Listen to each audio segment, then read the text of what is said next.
Senior Living Podcast on the as a guest here. He's been on many podcasts and he's been on the golf side. So we asked him to come on the Senior Living Podcast to be a special guest because I hear it a lot that you want to have trusted people that you can really refer people to, because when an aging child is trying to take care of their parent or a loved one, there's a lot of needs out there, and it's important to know who do you turn to when you want somebody to fill a need.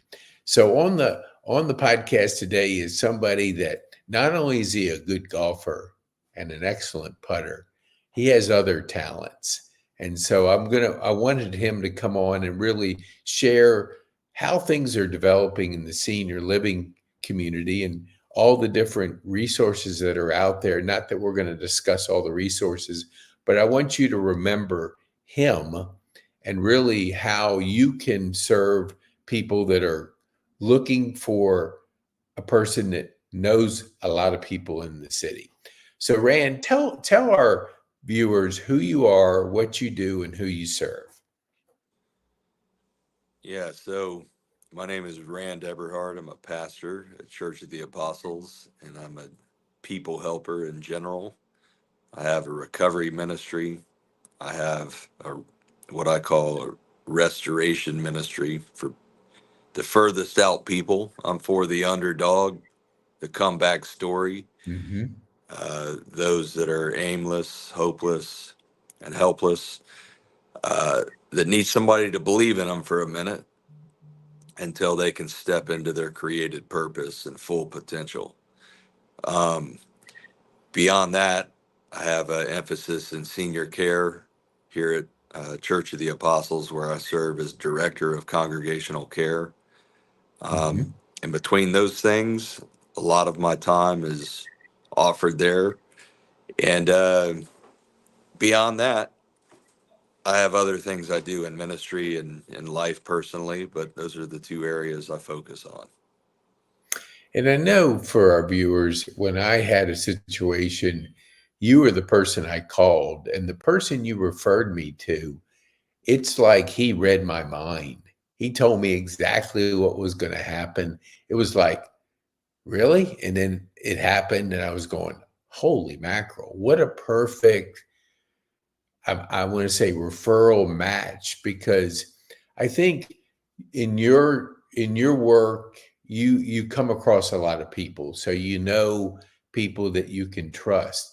What do you think when people come back to you and they say, Rand, thanks for guiding me, for referring me, for connecting me with this person? How have you developed that kind of reputation? I, and so our viewers can understand what's happening out there, because you don't want to be finding people you don't trust to put your care in the loved ones that you're trying to help and support. What would you say to our viewers that how important it is to have a resource like yourself? I know it's a little self-serving, but I think our viewers would benefit by understanding it. Yeah, we both know as folks that have been in the workforce a year or two that anytime you make a recommendation, a referral, you give a reference, you write a recommendation letter, whatever it might be, that person is wearing a sandwich shop sign around their body that says, Pete hired me, Pete referred me, etc. And, for folks that um, have a credibility and respect to make a referral and are entrusting an individual to the care of another, uh, they're an extension of that referral.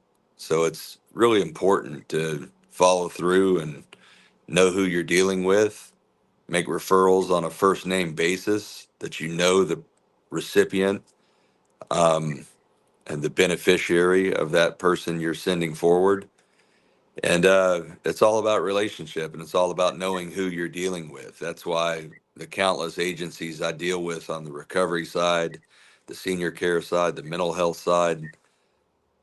I'm in touch with the agencies all over the state, and I only deal with those who I have a personal contact with. Hmm. And I remember back a few months back, you kept telling me that I needed to be aware of the Atlanta Senior Care Network niche. And so I had scheduled podcasts during that time, but you kept emphasizing, hey, these are quality people that you want to get to know. And I went a few months back and I was really blown away by that organization because it not only when you're not meeting at lunchtime and you're eating and trying to talk, it's hard, but they met, in the middle of the morning. For people that, since we're talking senior care or senior living podcast, tell us a little bit about yourself and your relationship with John Butler and what that organization has meant to your congregation and to you personally. Yeah, so it all my connection with them started about 6 years ago when I started my role here at the church. I got to know a lady named who's the founding CEO of Elder Visor, um, which is I actually have her card right here. Hmm. Um, Her name is Jana Olivia Payne, and Jana and I met a number of times. She deals with care options. She's a kind of a central command center for Hmm. all things senior care. And I've leveraged her wisdom, her reputation, her level of intentionality and efficiency to take care of people. And sure enough, she was my entry point maybe 2 years after I was taking advantage of her as a one-stop shop to she made the introduction of me to the ASCNN and John Butler. I immediately joined the organization, and those 4 years ago, we've hosted their network meetings here at the church probably 8 times, and I've had the pleasure of speaking 2 times as the key speaker for those meetings, and getting to know John through Jana and Scott Morrison and some of the other board members. They're the top industry providers in the city of Atlanta, which in my mind makes them the top providers in the entire state. They're well connected people. They have over 300 to 400 organizations and care providers as part of their organization. And John Butler is now retired, uh, but he's called to the service of people, and Hmm. therefore he's the board chair of the Atlanta Senior Care Network niche. And just as I told you, Pete, as soon as you went in there and saw for yourself and met for yourself who these folks are, you knew that you're dealing with top care providers and Hmm. quality people. Yeah, it was, you can always tell when somebody is like present and that they really value relationships. And that, that day I went and I just met so many good quality people. I was like, wow, this is different than that I've been associated with in other areas. What do you say? Like, I know that you've worked closely with them and you've referred people and you've really developed a close relationship.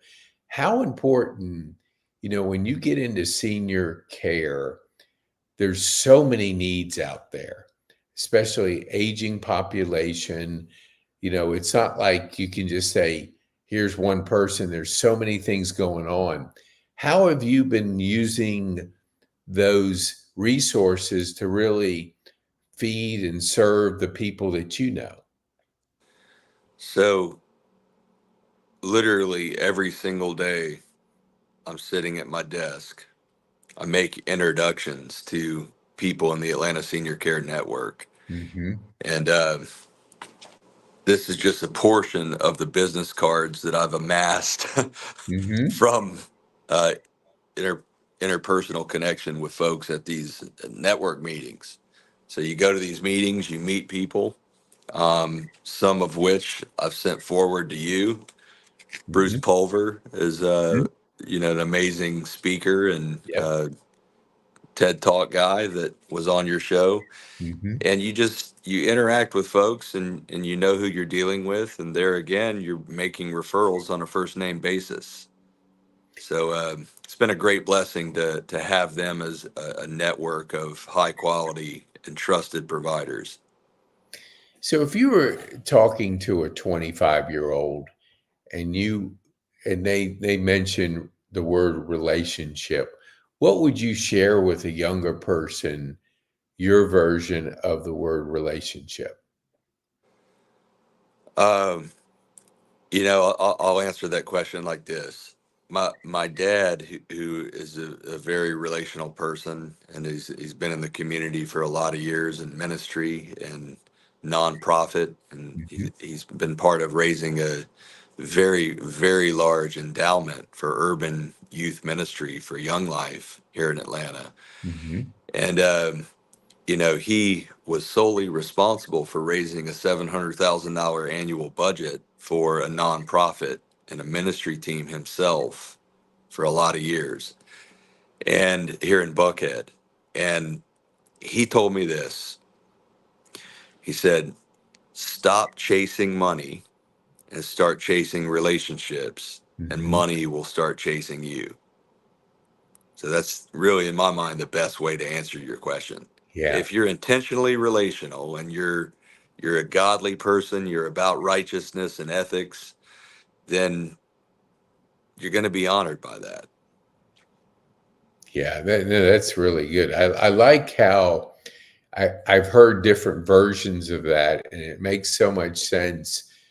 But sometimes you come out of college and it's like, I got to make it happen, and you're just pushing, pushing, pushing to make that dollar when you're chasing the wrong thing. And the quality of, I heard somebody say, I don't know exactly who it was, the quality of your life can be attributed to the quality of your relationships.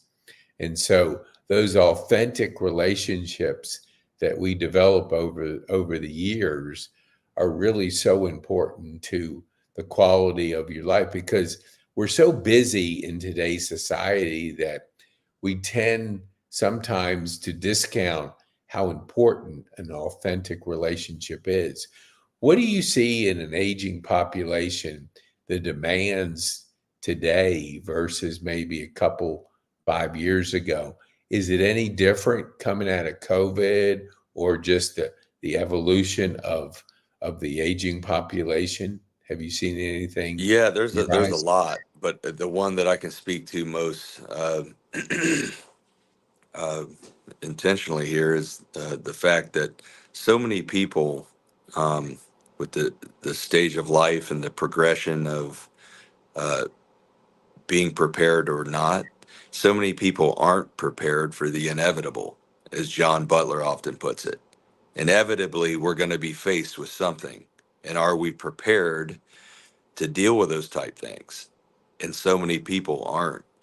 And one of the things we're doing here at the church is we have a variety of um, senior care educational opportunities, as Mhm. well as resourcing fairs. And we're going to have a really large one here at the church that John Butler and Jonna and the team are helping generate interest and organize that event. That's going to be a senior care resourcing fair where we'll have a variety of speakers with breakout rooms, so a person can come in and see exactly what it is they would like to know more about and Mhm. go to that speaker's classroom. And then we'll have many, many care providers in house from 10 to 2 p.m. on August 1st, Thursday. Mhm. Yeah, that, knowing I was at a meeting of the Family Advocate, it's up in Cobb County, and the Cobb County DA was speaking there, and it was the Cobb version of what you're referring to, the Atlanta senior care. and they put in like a family Advocacy. advocacy center. And it was like, he was saying that he was speaking in a town hall, and the person was of the younger, and they said, he asked a question about knowing the resources in the area. And the younger person said, well, just give me your email. And the guy goes, I don't have an email. So it was like, we see that digital bridge that's out there. And I know here there's a number of people who don't have an email. So everybody wants to communicate through digital, but a lot of our seniors are not like embracing that digital. They still want that print. They still want to be able to look and feel it, something. Do you see that like at the church? What are you guys doing to kind of help the seniors that aren't tech savvy to really embrace all the fast-paced nature of information? Well, for one, on Sunday mornings, we no longer print the program for financial reasons. To Mm-hmm. print this big, beautiful printed bulletin each week is an enormous expense annually. So we have gone to a digital version of that, Mm-hmm. but we also have a ministry guide that gives an overview of all things we offer in the church. One of the simplest forms of communication is we have a video recorded announcement each week that precedes the service itself. So right at 10:30, that announcement comes on, and Mm-hmm. it gives you the three things you need to know that week as a church member or attender. Mm-hmm. And it simplifies and streamlines the process of registration or planning, Mm-hmm. and it takes out all the chaos of noise. And you hear 40 things and you don't remember one. In this case, you hear three and remember all three and prioritize accordingly. Mm-hmm. I like that. That's, we all are familiar with video because we TV and just all the different things out there. Video, short form video it seems to be taking a bit major piece of our time that we see out there. What would you say, like, as it comes to some of the challenging issues facing our seniors? What's coming up on a regular basis that you could maybe share with our viewers that you see because of the seat that you're in and who you're serving?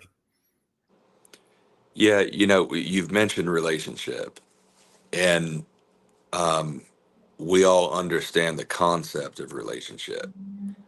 The blind spot for the person that is homebound, that has mobility issues, that has a predictable day to day, and Mm-hmm. that not a whole lot changes. I think the blind spot and the thing that's taken for granted is the people that are blaring on the TV on Fox News that's on all day long in your house or whatever it is that you watch. Those aren't your friends and those aren't your relationships.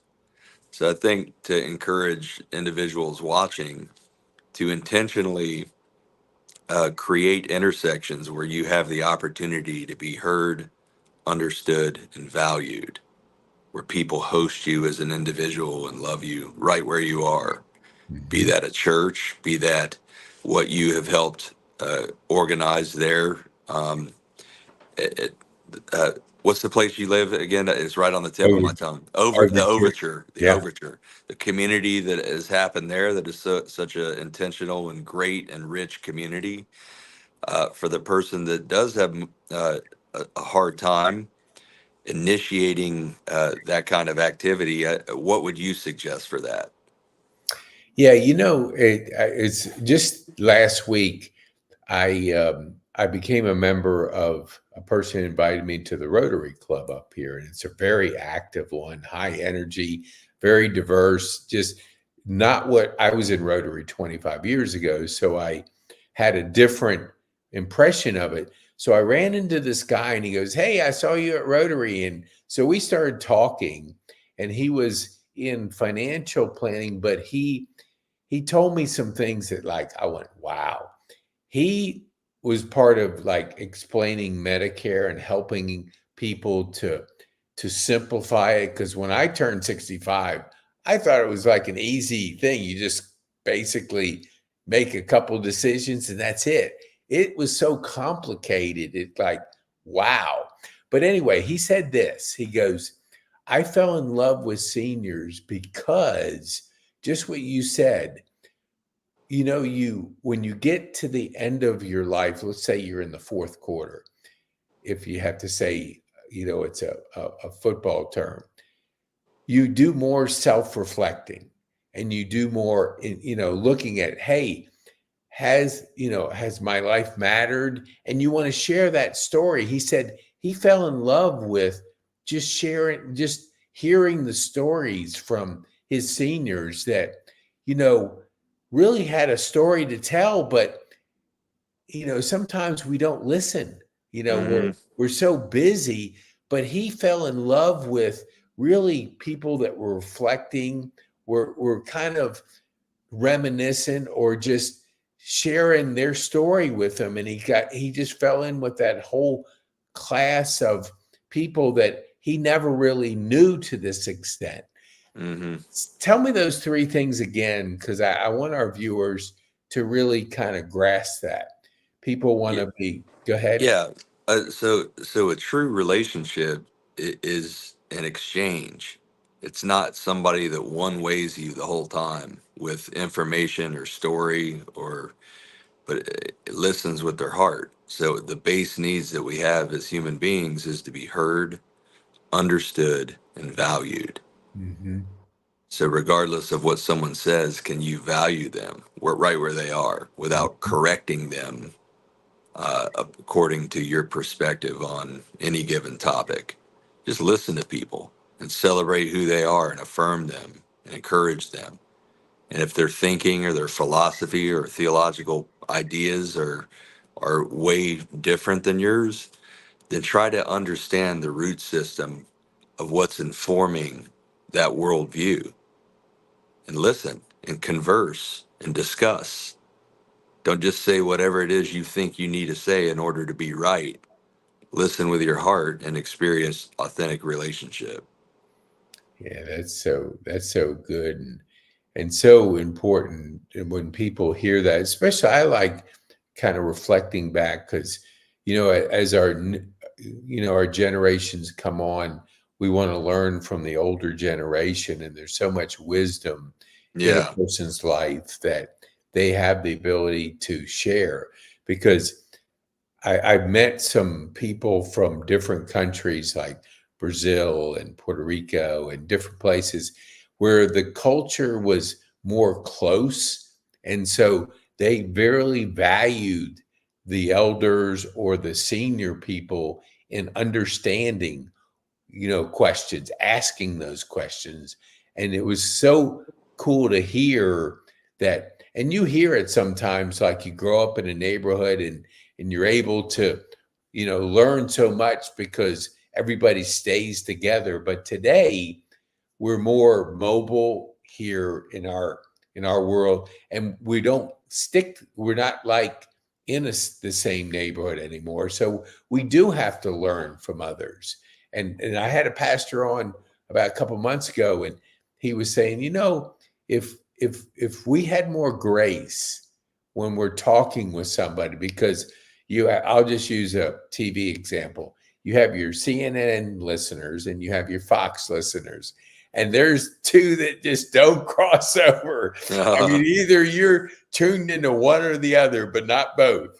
Yeah. But you're not understanding. And if you're just feeding your current belief system, you're feeding with nothing to challenge you on getting to know somebody. And he said, Mhm. if we just gave somebody that, what you said, to understand somebody where they're coming from is so important, and not to say, well, you believe this and I believe this, and we don't have any middle ground. What would you say to our viewers, like when you are working with people that are going through like difficult times, how do you kind of work through? And let's just say the aging population and that kind of thing.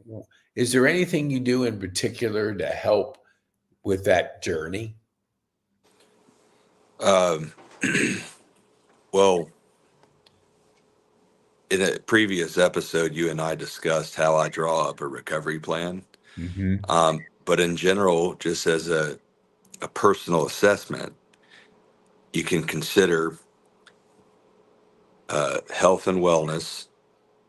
Okay. Do you have an active lifestyle? Do you have any goals or strategies day to day to Mm-hmm. be active and engaged in what um, is around you physically?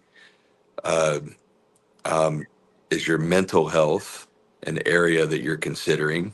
Do you receive any form of counseling? Do you receive uh, any type of therapeutic direction under the care of a clinician Mm-hmm. or just somebody that is about just mental wellness?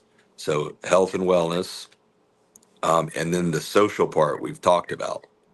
Okay. Are you intentionally engaged in life giving relationships? Mm-hmm. Okay. And then the fourth is spirituality. So if those four areas are part of your daily life or week to week, you're considering what you can do to grow in those four areas, no matter what stage of life you're in.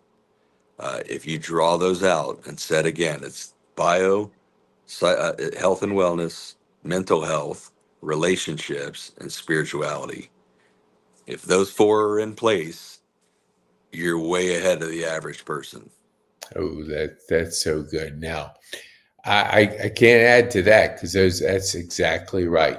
Tell our viewers like how can they, if they see something that they want to reach out, how would they get a hold of you? Well, there's my contact number right there. Mm-hmm. You can also email me, um, and we'll have that in the show notes. Mm-hmm. But in general, you're more than welcome to come to our church on a Sunday morning for a 10:30 service. Mm-hmm. And yeah, so Dr. Michael Youssef is our senior pastor. He's on television, and he's a widely known and loved minister of the gospel. I'm here every Sunday, and I'm the last to leave the sanctuary, so I'm easy to find. Awesome. Yeah, and you might be carrying your putter with you. Yeah, I might. Rand is one of the better putters at Pine Tree Country Club. He was in the finals of the putting championship this year. So if you're going to bet him, you make sure you get a couple shots because he will drop a couple long putts.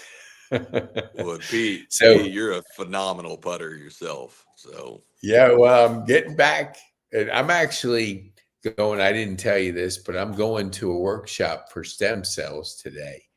oh, So good. if it works, I am going to be able to scratch the back of my head. So maybe in Great. a future episode, if I'm like scratching my head and putting and doing wonders with that left side, you'll know it worked. So, Oh, that's cool, Pete. so yeah, I'm looking forward to that. So getting back to our viewers, what would be the one thing that you would want them to take away from this podcast today?